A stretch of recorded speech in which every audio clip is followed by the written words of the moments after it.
Let me answer you in two parts. In order to keep the intensity in a relationship, some people keep the intensity in by adding role playing.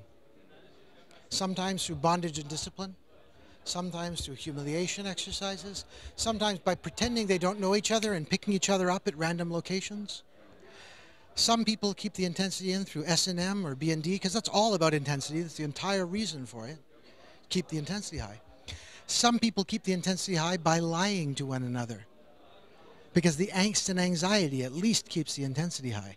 Some people keep the intensity high by fighting all the time with one another and then having make-up sex. Violet and I keep the intensity high by encouraging one another to have the best time we can with other people, come back and let us know what we might want to implement in our own worlds. And generally, whenever we find someone really cool, we invite them to participate in something bigger.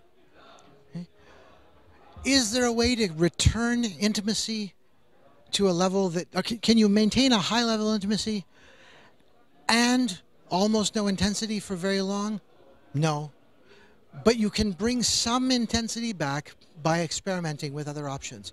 Will it necessarily work? Very unlikely.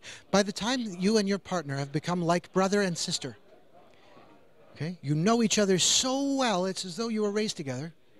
And the only sexual interest is when you realize we haven't had sex in a long time, I could use some sex. The only source of sex is this. When you've reached that point, you've both taken each other for granted completely. From there to return to a good relationship is more challenging than I would say is worth trying.